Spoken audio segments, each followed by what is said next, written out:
sasmita wangsiting dewa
bumi gunjing langit kelap-kelap katon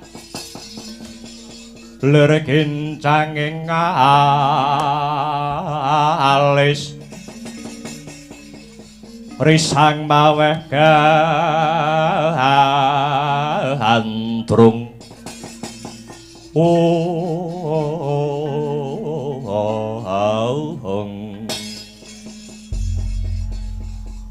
napa di bilawa mlayu-mlayu gawe kaget Salindri aku dioyak-oyak kincaka ora sudi aku ngladeni wong nista kaya ngono kae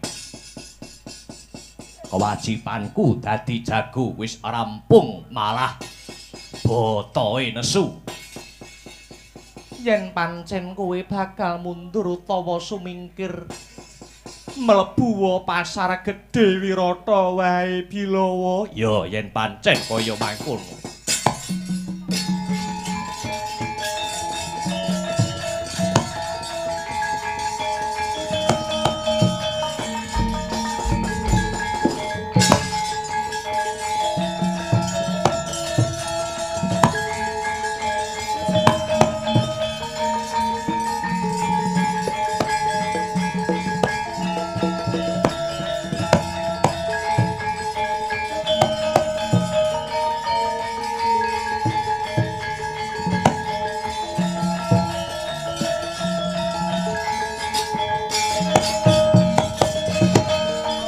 Amuk swara mrata jaya mrata gerebutan aku sayuda mara saketi wuri ampyanku wong jlerebutan kaya menjangan mati ayo tandingana iki patih kincaka rupa saanane wong Wirata maju bareng kroyokan aku ora-orane gigrek wuluku sak lomba merga kabeh mau lho iki sapa iki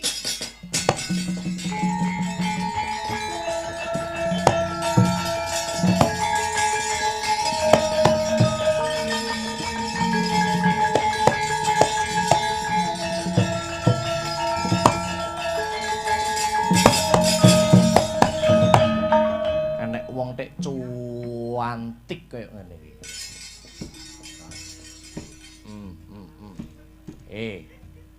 Sapa no? Jenengmu lho sapa? Wah, ngene iki lho, enek wong wedok guyune iki semu ingah-ingih ngene iki. Marai gregeten aku ngene iki,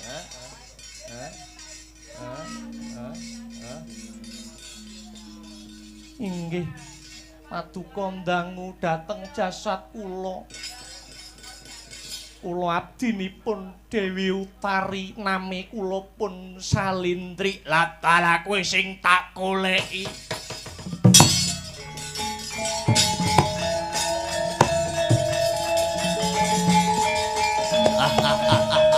Hei, hei, hei. Oh, ah.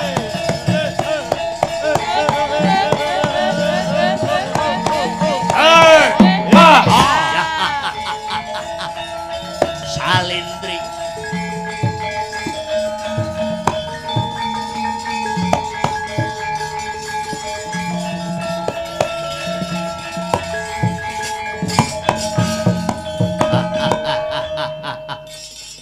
Ing atase kowe mung batur ning ayumu wis brebeki jagat Wirata.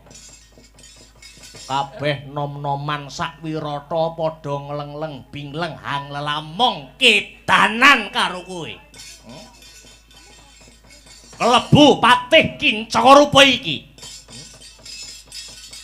Mula kang mangkono Salindri lerena anggonmu dadi bature Utari.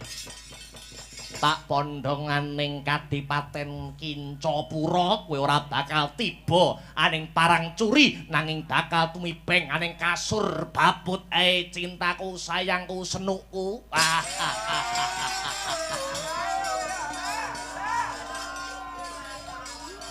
Empel. Lambene tipis. Ning dhuwure ana brengose tipis, ndahne nek dicokot iso muni mak. Wah. Aku moh ngono kuwi.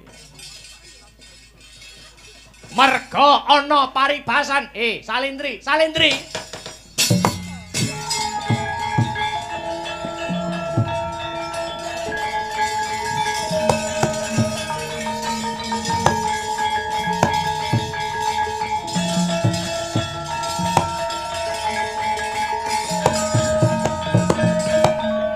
Wedok nek tak jak kok malah enek emoh-emohe ngono malah kanggo aku tantangan.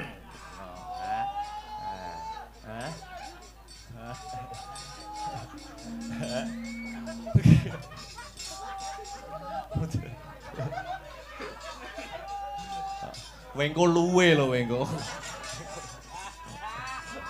Kok malah dalang dhewe lho. Salindri comlayu.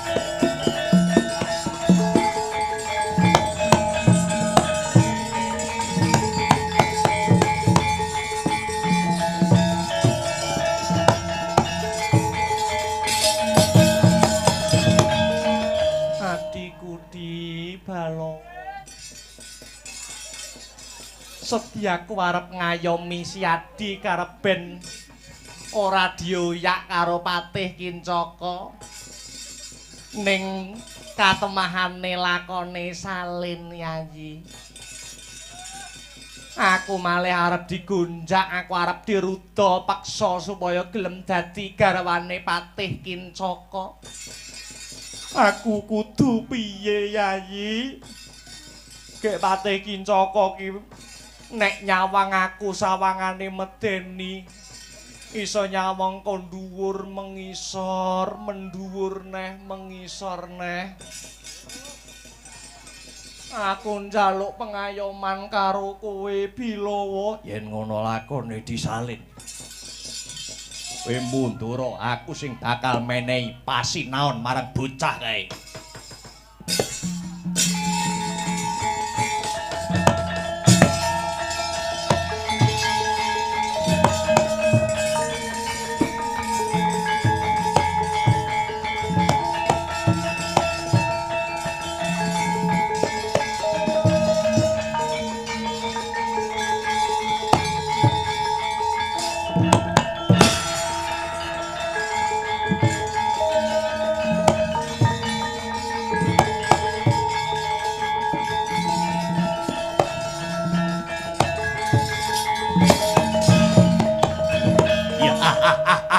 Bilo, aku ora butuh karo kowe.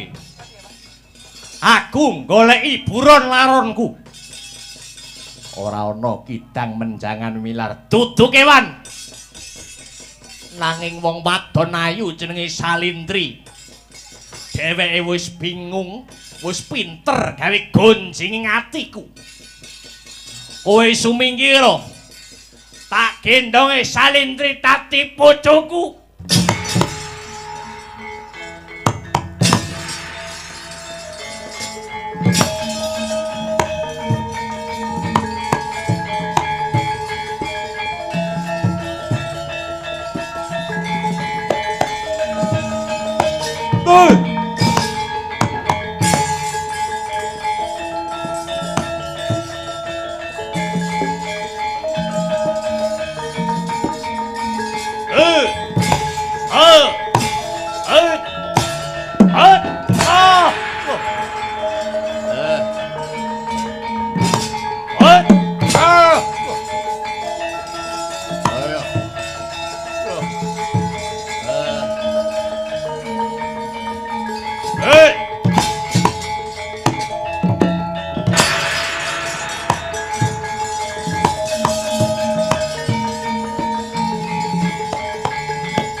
Gugur parangka dalem negari Wirata. Risang kincaka rupa dalah rupa kinca. Tanggap risang ratu saking negari Trigarta Prabu Susarma ingkang sampun dangungi git-git ngupadi lenane Praja Wirata. Gantya Winarsita Narakaya ing negara Ngastinapura.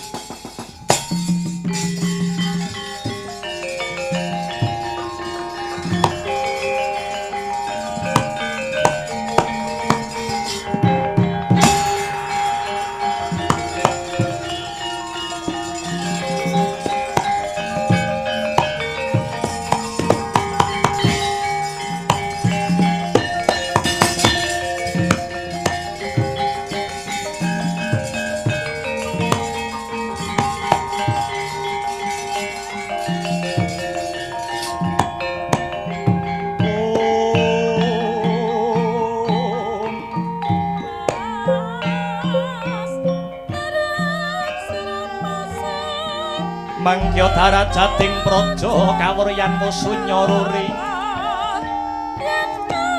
ora pangrehing utara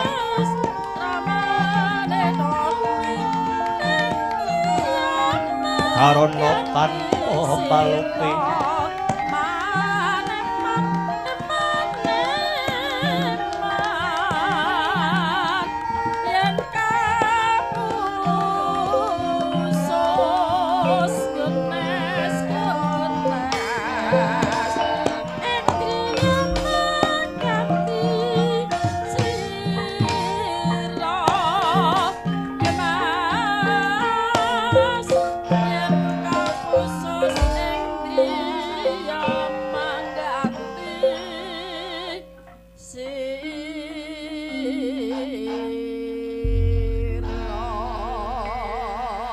Anjrah kang puspitarum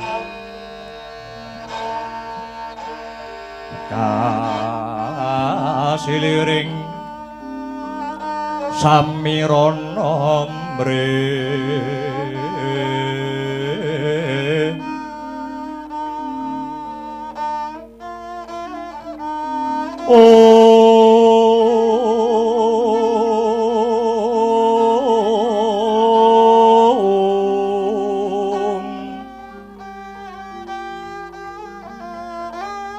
Sekar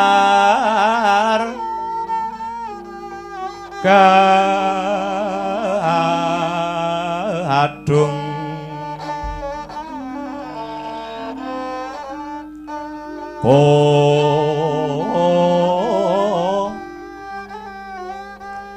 ngas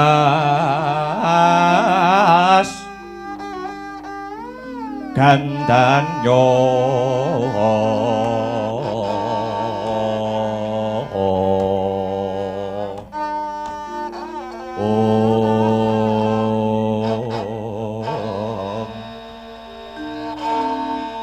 maweh raras tenaning driya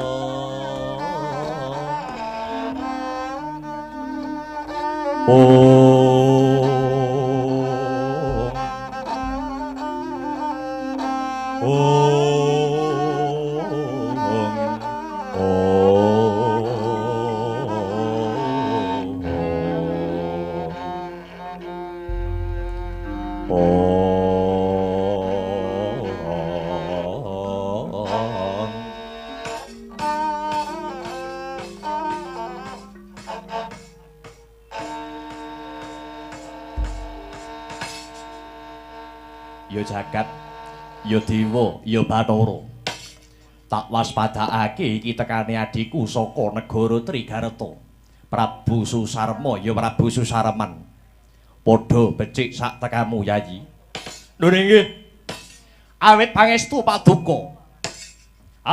paduka koko Prabu Duryudana niskala lampah kula mboten nyandung halangan setunggal menapa kepareng kula ngaturaken sembah pangabekti kunjuk koko Prabu Duryudana ya banget panariman ingsun akarya bombong jroning pikir maragage praptamu katon sumengko pengawak Bajra Sigara kang mawa kita kang hamengku gati apa wigatine Prabu Susarma ya Prabu Susareman ratu ing negara Trigarta lho nggih sakmenika wonten kabar ingkang nyengsemaken dumateng Batos Paduka Prabu ingkang magepokan kelawan Praja Wirata sampun kelangan kekuatan Wirata sampun koncatan kadigdayan ibarate macan kang tanpa siung gajah kang tanpa telalik ula kang tanpa wisa awit kekuatan Wirata sampun ludes keles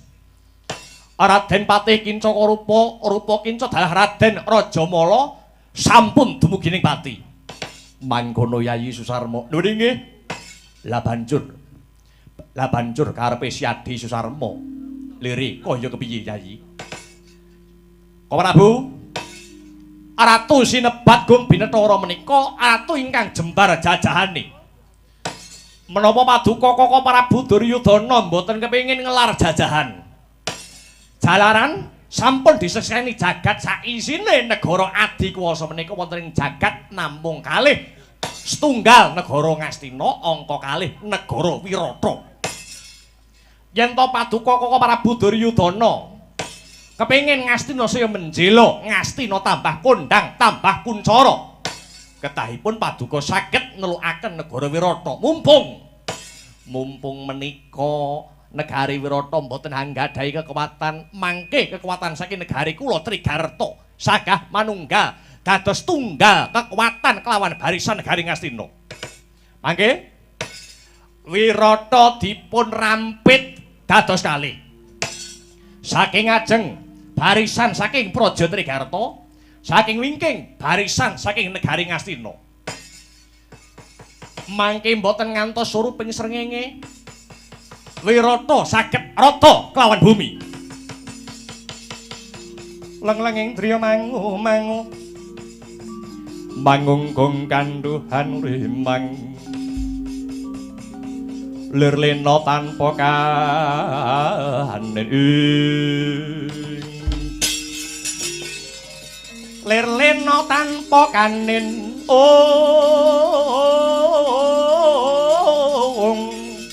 yen tantulusa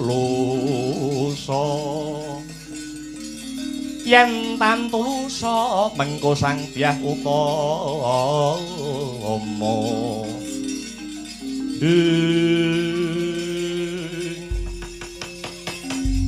trontong pepadang tumrap Duryudana negara sing kuat ki aja nganti loro ning siji ya kuwi Praja Ngastina. Saka ego pratikile Yayi Susarma Wirata kudu dibedah. Paman Sengguni kados pundi gagasan Paduka Paman Sengguni? Pun paman setuju nggih. Setuju kados pundi? Ngloro-loro agawe. Menyelam sambil minum air. Sepisan ngelar jajahan ingkang angka kalih goleki Bulan Laron si Pandhawa. Nek diitung nalika para Pandhawa kalah main dadu biyen 12 taun mapan ana alas Kamiyaka menika sampun kelar. Menika sampun pundhat kok nggih.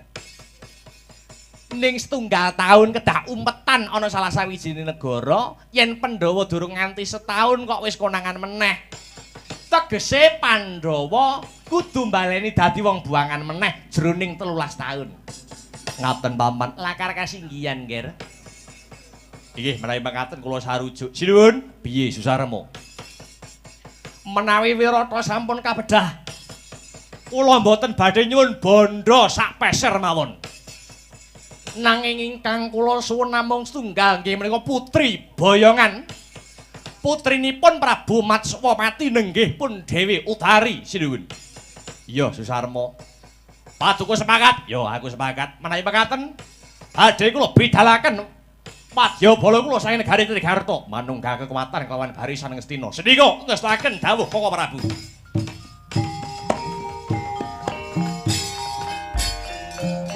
Sikra tancutku mrekut ngempat watang ora basa mungsa.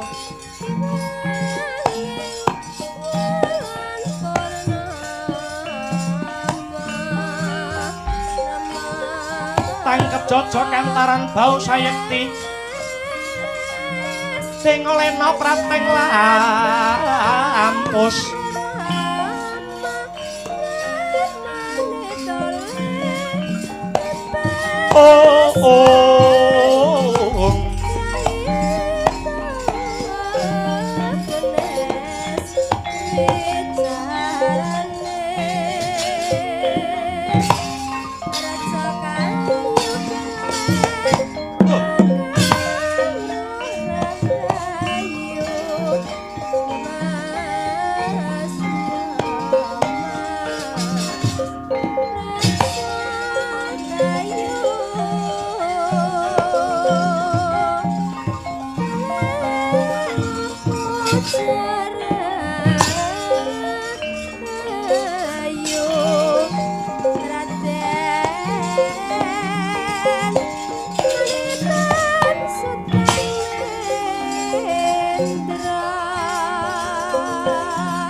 alah.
paman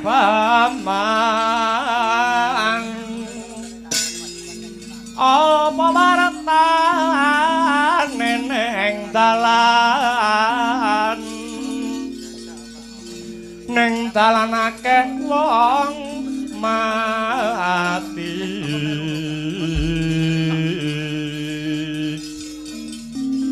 mati keneng apa matine denani yoyo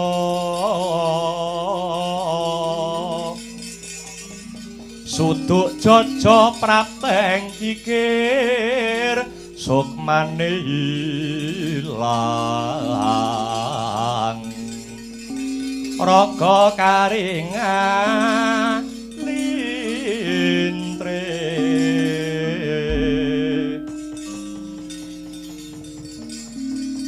urung suwe anggon kulmaku saka praja Trigarta iki ana manungsa kang mapak baris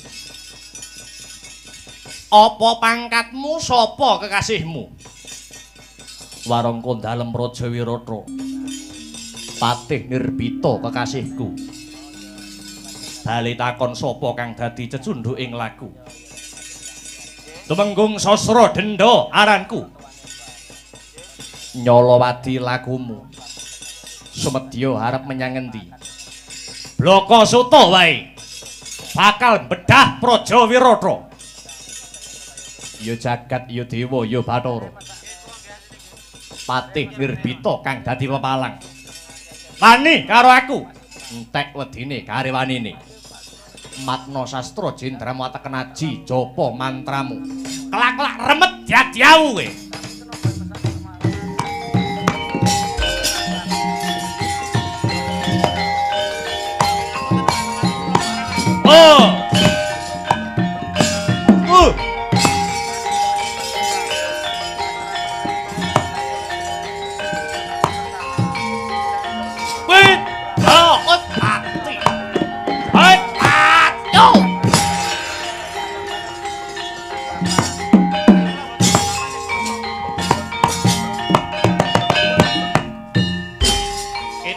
katanya merwalang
oh hit out oh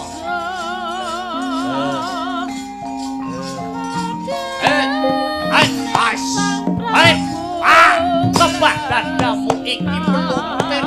Hei ya. Oh, wah.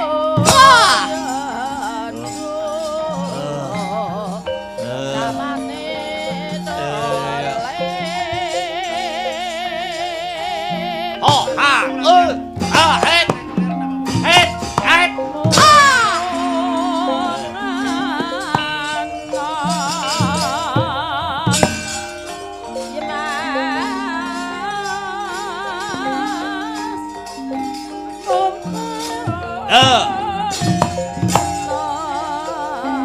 Yo, urung kalah aku.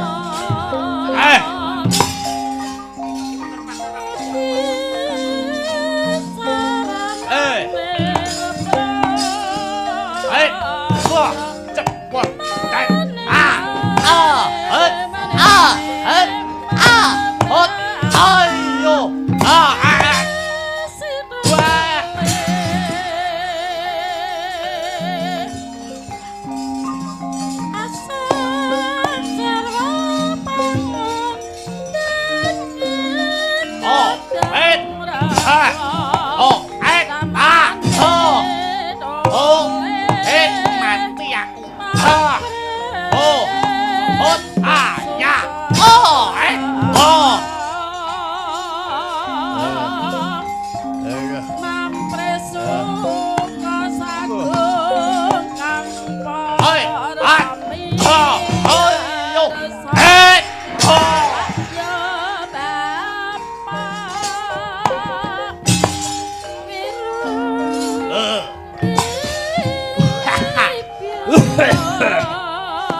Ayo, Liliane.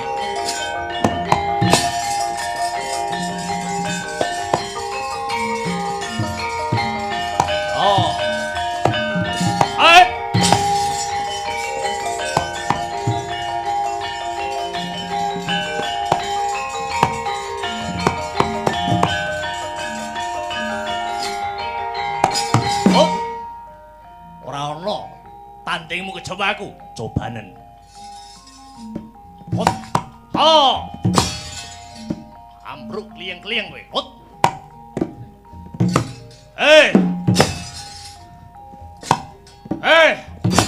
Oh.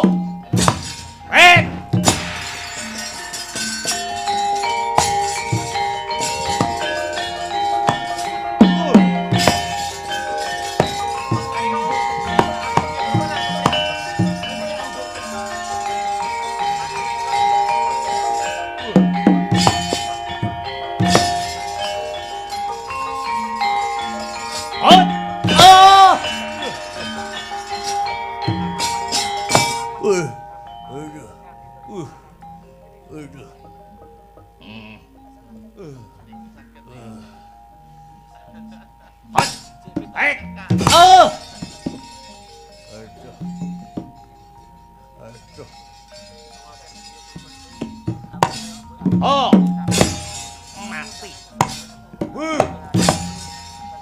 Oh,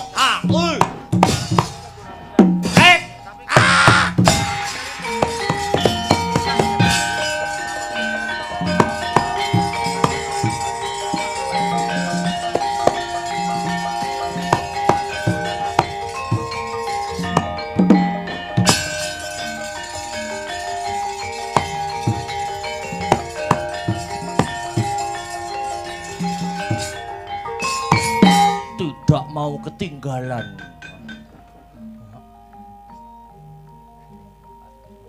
Ut.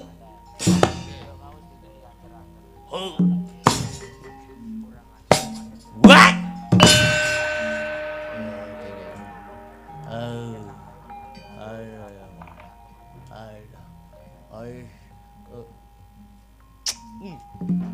Wedan iki.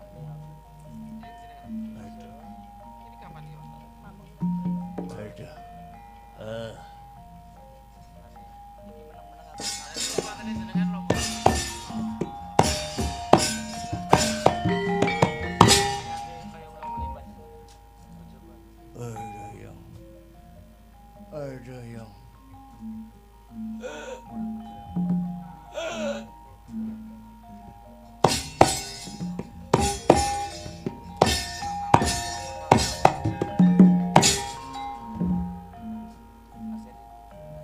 Aduh yang.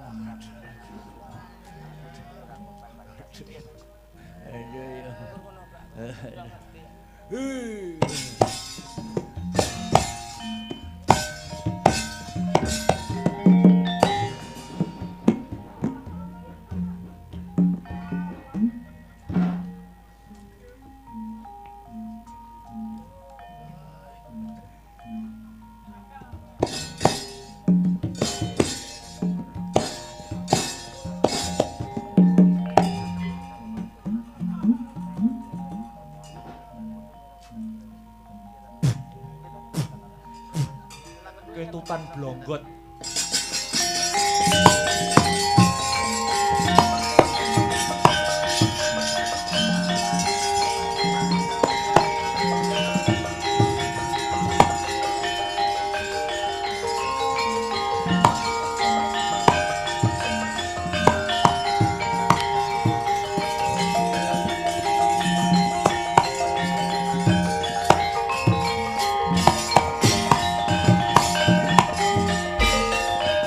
Kaprabak suru kabrahan nanggeget waja mlintir kumbala sugal wijiling sabda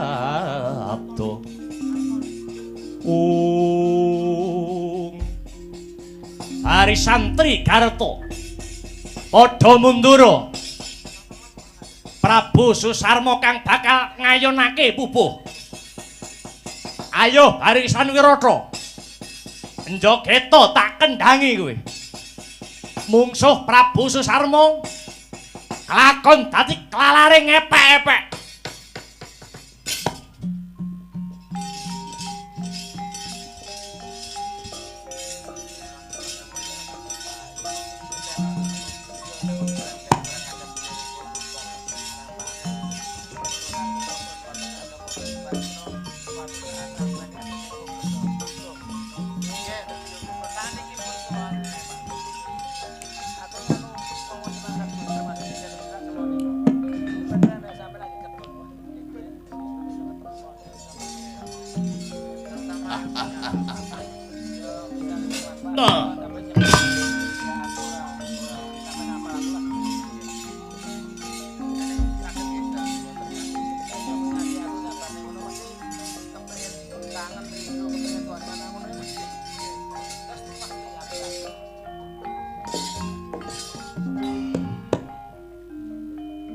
Sapa kowe? Patih Nirbita. Nirkita. Nirbita. Cobanen. Senengan. Hut. Ayo cobanen. Nek nyoba kudu bayar tapi.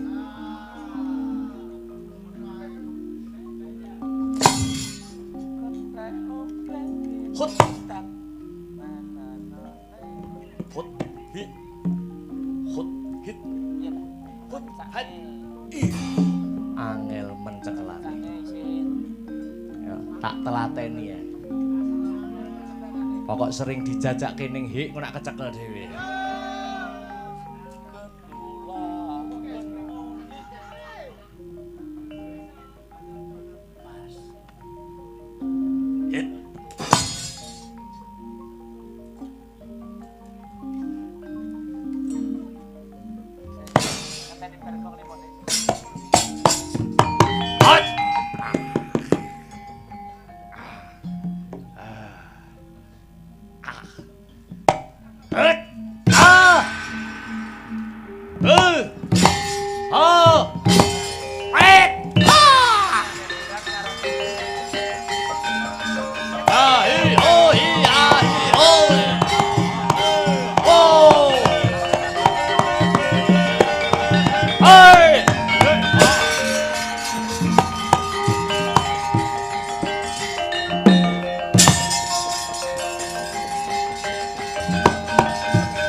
Digara bala kang tumingal perang canto samya medali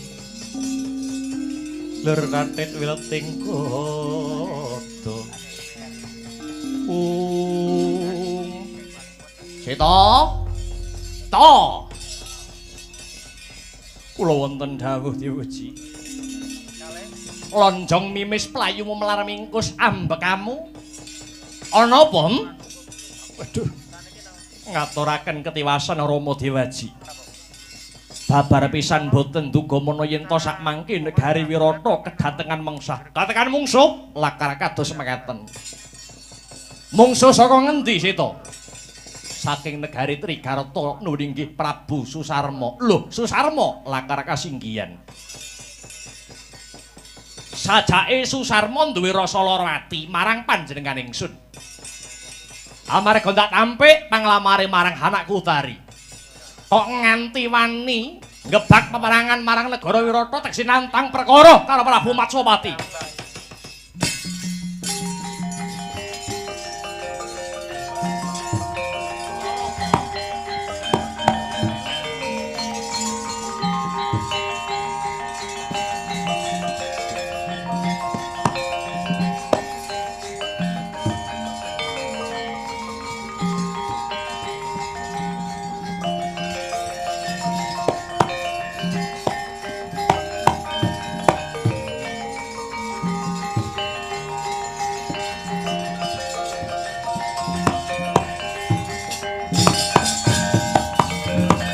Ana apa Utara?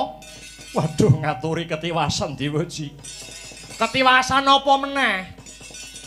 Saklebetipun prajurit Wirata mapak barisan saking Trigarta. Mboten weruh sangkan paraning bilai negari Wirata wonten ingkang dingkik saking wingking. Inggih menika wadyabala saking negari Ngastina. Ingkang dipun pandhegani dening Senopati Ngastina Karna Basusena. Bangsat iki kelakuane sapa?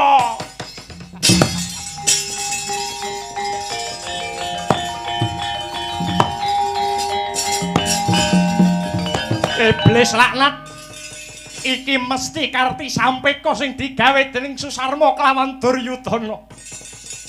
kabeh do ngadepi prajurit Trigarta satemangguri glotha didingkik lawan mungsuh saka negara Ngastina. Genah iki mengko Wirata bakale bedah. Hei Seta lan Utara. Perkara bondo donya Wirata bakal tak lilake. Perkara bedahe Wirata tak lilake. Ning adimu Utari gawanen lunga. Aja nganti kejamah dening mungsuh. Lho inggih Kanjeng Rama, babagan Susarma tak adepane dhewe dedapurane. Bangsat elek.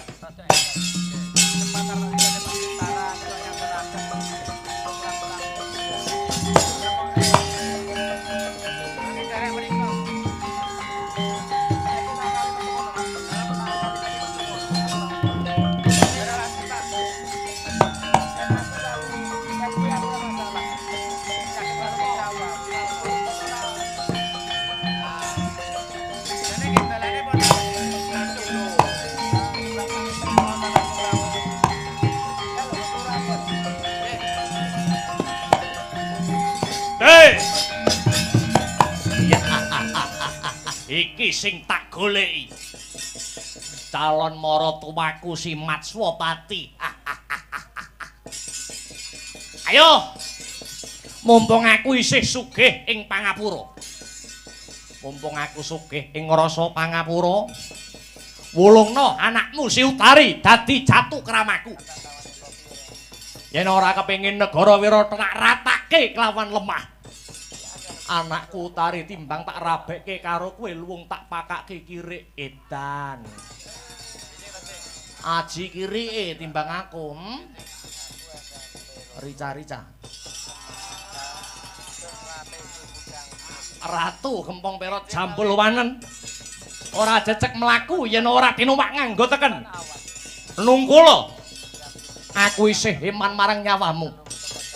Wasarya anggonmu dadi ratu lan mangestoni anakmu dadi bojoku. Kasembadan kang jinangka yen wis ngatang-ngatang dadi batang ragane Matswapati. Weh, jeleh urip. Kelakon tak lokke sak dosamu kakian bebangal iki tampanana kasektene Matswapati.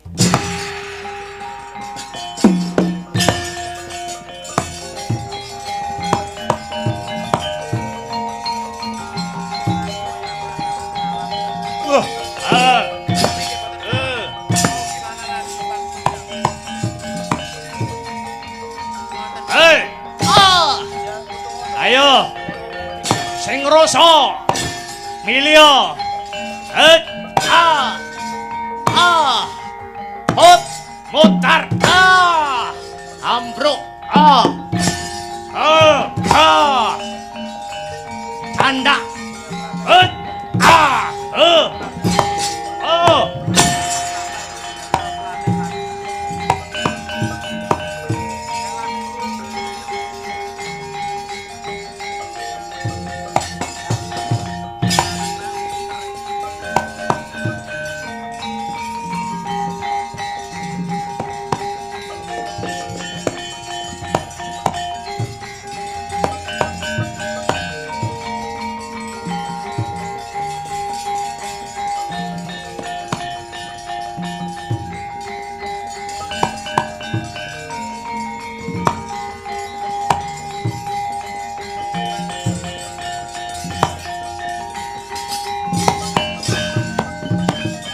Pangudari Tyasrari wut urwete rawat wewati wedi lamun kauningan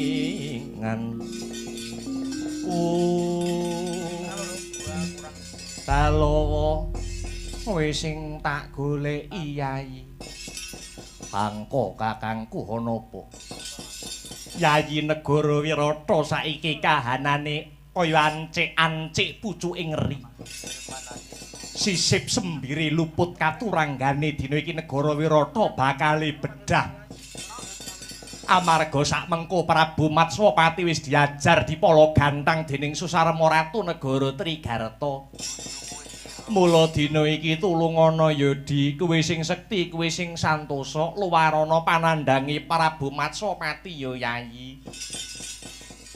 Janjane atiku isih lara karo Matswapati. Ratu sing ora ngerti lelabuhan. Genah-genah aku wis gelem dadi jagone wong Wirata nalika adon-adon menungso biyen. Tak rewangi kurban jiwa raga ning nyatane sapa aruh?